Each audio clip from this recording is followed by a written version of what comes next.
ಕಡ್ಲಿ ಹಿಟ್ಟು ಇದ್ರೆ ಮಾತ್ರ ಬಜ್ಜಿ ಅಕ್ಕಾವ ಅನ್ಕೋಬೇಡ್ರಿ, ಮಾಡಾಕ್ ಬರ್ತೈತಿ ಅನ್ಬೇಡ್ರಿ. ಯಾಕಂದ್ರ ಮೈದಾ ಹಿಟ್ಟಿಲೇನು ಬಜ್ಜಿ ಫಸ್ಟ್ ಕ್ಲಾಸ್ ಅಕ್ಕವ್ರಿ. ನಾವು ಇವತ್ತಿನ ಹಿಡಿಯೋಕೆ ಮೈದಾ ಹಿಟ್ಟಿನ ಬಜ್ಜಿನ ಮಾಡಿ ತೋರ್ಸಿವ್ರಿ. ಯಾಕಂದ್ರ ಮೈದಾ ಹಿಟ್ಟ ಆರೋಗ್ಯಕ್ಕೆ ಒಳ್ಳೇದಲ್ಲ, ಭಾಳ ತಿನ್ನಬಾರ್ದತ್ತಾರ್ರಿ. ಎಂದರ ಒಂದು ತಿಂದ್ರೆ ಏನೂ ಆಗೋದಿಲ್ಲ. ಈಗ ನೋಡ್ರಿ ಇಲ್ಲಿ ಇಷ್ಟು ಸಣ್ಣಗೆ ಉಳ್ಳಾಗಡ್ಡಿ ಕಟ್ ಮಾಡ್ಬೇಕ್ರಿ. ಎಷ್ಟ್ರಿ, ಒಂದು 4 ಉಳ್ಳಾಗಡ್ಡಿ ಕಟ್ ಮಾಡ್ಕೊಂಡಿವ್ರಿ. ನಾವು ಹಸಿ ಮೆಣಸಿನ್ಕಾಯಿ ಹಾಕಿದೀವ್ರಿ, ಕರಿಮೇವು ಹಾಕಿದೀವಿ ಕಟ್ ಮಾಡಿ ಸಣ್ಣಂಗೆ. ಇದು ಕೊತ್ತಂಬರಿ ಸೇರಿಸಿದೀವ್ರಿ. ಕೊತ್ತಂಬರಿ ಆದ ನಂತರ ಈಗ ನೋಡ್ರಿ ಇಲ್ಲಿ ಇದು ಮಸಾಲೆ ಐತ್ರಿ. ಅದು ಪೈಲ ಹಾಕಿದ್ದು ಧನಿಯಾ ಪೌಡರ್ ಐತ್ರಿ, ಹಿಂದಾಡ್ಸಿ ಹಾಕಿದ್ದು ಗರಂ ಮಸಾಲ ಐತ್ರಿ. ಇವು ಅಜ್ವಾನ್ ಅದಾವ್ರಿ. ಅಜ್ವಾನ್ ಆದ ನಂತರ ರುಚಿಗೆ ತಕ್ಕಷ್ಟ ಉಪ್ಪು ಹಾಕಿದೀವ್ರಿ. ಉಪ್ಪು ಹಾಕಿದ್ದಿಂದ 1 ಚಿಟಿಕೆ ಅಷ್ಟ ಸೋಡಾ ಹಾಕಿವ್ರಿ. ಸೋಡಾ ಹಾಕಿ ಕಿಸಿಂದ ಒಂದು ಸ್ವಲ್ಪ ಗಾಂಧಿ ಎಣ್ಣೆ ಹಾಕಿವ್ರಿ. ಗಾಂಧಿ ಎಣ್ಣೆ ಹಾಕಿ ಕಿಸಿಂದ ಇದನ್ನು ಫಸ್ಟ್ ಮಿಕ್ಸ್ ಮಾಡ್ಕೋಬೇಕ್ರಿ. ಯಾಕಂದ್ರೆ ಚಲೋತಂಗೆ ಮಿಕ್ಸ್ ಮಾಡ್ಕೊಂತೀವಿ ಅಂತ ತಿಳ್ಕೊರಿ, ಬಜ್ಜಿ ಭಾರಿ ಬೆಸ್ಟ್ ರುಚಿಯಾಗಿ ಬರ್ತಾವು. ಯಾಕಂದ್ರೆ ಮೈದಾ ಹಿಟ್ಟಿಲೆ ಮೈಸೂರು ಬಜ್ಜಿ ಮಾಡೋದಂತರೂ ಕಂಪಲ್ಸರಿ ಮೈದಾ ಹಿಟ್ಟಿಲೇನ ಉಪಯೋಗಿಸ್ತಾರ್ರಿ. ಯಾಕಂದ್ರೆ ತಿಂದೇ ಇರ್ತೀವಿ ನಾವು. ಹಿಂಗೆ ಮನೆ ಒಳಗೆ ಕಡ್ಲಿ ಹಿಟ್ಟಿಲ್ಪ ಬಜ್ಜಿ ಹೆಂಗೆ ಮಾಡ್ಕೋದಂದ್ರೆ ಈ ರೀತಿ ಮೈದಾ ಹಿಟ್ಟಿಲೆ ಹಿಂಗೆಲ್ಲ ಥರ ಹಾಕಿ ಮಾಡ್ಕೊಂಡು ಬಿಡೋದ್ರಿ. ಅಗ್ದಿ ಮಸ್ತ್ ಅಕ್ಕವು. ಒಂದ್ಸಲ ಟ್ರೈ ಮಾಡಿ ನೋಡಿರ್ಬೇಕಾರ. ಯಾಕಂದ್ರೆ ಮೈಸೂರು ಬಜ್ಜಿ ಮಾಡೋದಕ್ಕೆ ಮೊಸರು ಉಪಯೋಗಿಸ್ತೀವಿ, ಸಕ್ರೆ ಹೆಚ್ಚು ಹಾಕ್ತೀವಿ, ಕೊಬ್ಬರಿ ಹಸಿ ಮೆಣಸಿನ್ಕಾಯಿ ಅಷ್ಟ ಕಟ್ ಮಾಡಿ ಹಾಕ್ತು.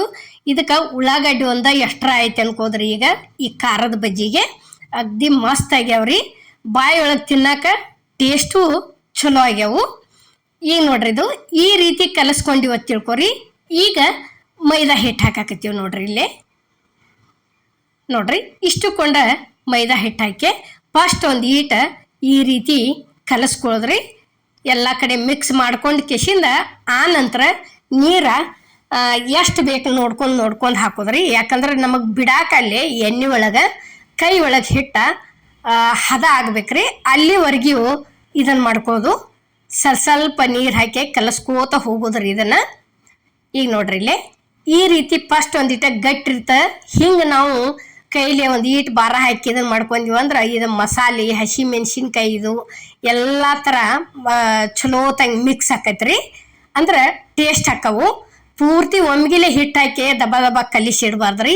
ಈ ರೀತಿ ಮಾಡ್ಕೊಂತೀವಿ ತಿಳ್ಕೊರಿ, ರುಚಿ ಅಕ್ಕವು ಬಾಯಿ ಒಳಗೆ ತಿನ್ನೋದಕ್ಕೆ ಬಜ್ಜಿ. ಈಗ ನೋಡ್ರಿ ಇಷ್ಟ ಆತಂದ್ರೆ ಮುಗಿತ್ರಿ. ಈಗ ಇಲ್ಲಿ ಕಲಸೋದು ತೋರ್ಸಾಕತ್ತೀವಿ ನೋಡ್ರಿ. ಈ ರೀತಿ ಹದ ಇರ್ಬೇಕ್ರಿ. ಅಂದ್ರೆ ಎಣ್ಣೆ ಒಳಗೆ ಬಿಡಾಕ ಕೈ ಒಳಗೆ ಹಿಟ್ಟ ಕರೆಕ್ಟಾಗಿ ಬರ್ತೈತ್ರಿ ಅದು. ಈಗ ನೋಡ್ರಿ ಇಲ್ಲಿ ಇಷ್ಟ ಆತಂದ್ರೆ ಮುಗೀತು. ಇಲ್ಲಿ ಈಗ ಗ್ಯಾಸ್ ಮೇಲೆ ಕಡಾವಿಗೆ ಎಣ್ಣೆ ಅಂತರೂ ಕಾದೈತ್ರಿ. ಈಗ ಹಿಟ್ಟ ಈಗ ನೋಡ್ರಿ ಇದು ಪೂರ್ತಿ ನೆನೆದು ಬಂದೈತಿ. ಒಂದು 15 ನಿಮಿಷ ಮುಚ್ಚಿಟ್ಟಿದ್ದೀವ್ರಿ ನಾವು. ಈಗ ನೋಡ್ರಿ ತಗೊಂಡ್ ಈ ರೀತಿ ಬಿಟ್ಕೋತ ಹೋಗುದು ನೋಡ್ರಿ.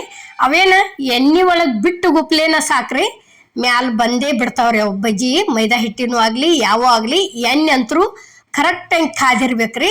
ಅಂದ್ರೆ ಒಟ್ಟ ಎಣ್ಣೆ ಹಿಡಿಯಂಗಿಲ್ಲ ಬಜ್ಜಿ ಮಾಡೋ ಮುಂದ್ರಿ. ಮತ್ತು ಎಣ್ಣೆ ಒಂದು ಸ್ವಲ್ಪ ಮೀಡಿಯಮ್ ಕಾದಿತ್ತ ತಿಳ್ಕೊರಿ. ಬಜ್ಜಿಗಳಾಗಲಿ ಇವತ್ತು ಪುರಿ ಆಗಲಿ ಯಾವುದೋ ಎಣ್ಣೆ ಒಳಗೆ ಕರಿಯು ಪದಾರ್ಥ ಏನಾಕೈತ್ರಿ ಎಣ್ಣೆ ಹಿಡಿದು ಬಿಡ್ತಾವ್ರಿ. ಎಣ್ಣೆ ಕರೆಕ್ಟಾಗಿ ಕಾದಿತ್ತಂದ್ರೆ ಒಟ್ಟ ಎಣ್ಣೆ ಹಿಡಿಯಂಗಿಲ್ಲ, ಅಗ್ದಿ ಮಸ್ತ್ ಆಗಿ ಬರ್ತಾವ್ರಿ. ಈಗ ನೋಡ್ರಿ ಒಂದು ಸ್ವಲ್ಪ ತಿರ್ವ್ಯಾಡ್ ಹೊಡ್ದ ಯಾವ ರೀತಿ ಮ್ಯಾಲ ತೇಲ್ಯಾಡಾಕತ್ತೇವ ಅನ್ನೋದು ತೋರ್ಸಾಕತ್ತೀವ್ರಿ. ಇಷ್ಟ ಆತಂದ್ರೆ ಏನೈತಿ ಪೂರ್ಣ ಅವು ಒಳಗಿಂದೆಲ್ಲ ಬೇಂದನ ಈ ರೀತಿ ಮ್ಯಾಲ ಬಂದು ಬಿಡ್ತಾವ್ರಿ. ಅವು ಅಗ್ದಿ ಮಸ್ತ್ ಆಗ್ಯಾವ್ರಿ. ಈ ಮೈದಾ ಹಿಟ್ಟಿನ ರೆಸಿಪಿ ಒಂದು ಭಾಳ ಅಂದ್ರೆ ಭಾಳ ಚಲೋ ಆಗ್ಯಾವ್ರಿ ಬಜ್ಜಿ. ಈಗ ಈ ಪ್ಯಾಟಿ ಒಳಗತಿ ಹಚ್ಚಿರ್ತಾರಲ್ರಿ, ಕಾಯಿಪಲ್ಲೆ ಬಜ್ಜಾರ್ದಾಗ ಮಾಡ್ತಿರ್ತಾರು. ಸಂತಿ ಯಾವಾರ ಇರ್ತೈತಿ ನೋಡ್ಕೊಂಡ ಅಲ್ಲಿ ಪೂರ್ಣ ಕಡ್ಲಿ ಹಿಟ್ಟಿನ ಬಜ್ಜಿ ಮಾಡಂಗೇ ಇಲ್ರಿ ಅವರು. ಯಾಕಂದ್ರೆ ಮೈದಾ ಹಿಟ್ಟನ ಅರ್ಧ ಮಿಕ್ಸ್ ಮಾಡಿರ್ತಾರ್ರಿ. ಕಡ್ಲಿ ಹಿಟ್ಟು 1 ಭಾಗ ಹಾಕ್ಯಾರ, ಮೈದಾ ಹಿಟ್ಟ 2 ಭಾಗ ಹಾಕಿರ್ತಾರ್ರಿ. ಅದಕ್ಕೇನೈತಿ ನಾವಿವತ್ತು ಪೂರ್ತಿ ಮೈದಾ ಹಿಟ್ಟಿನ ಬಜ್ಜಿನ ಮಾಡಿ ನಿಮಗೆ ತೋರ್ಸಿವ್ರಿ ಮನೆ ಒಳಗನ.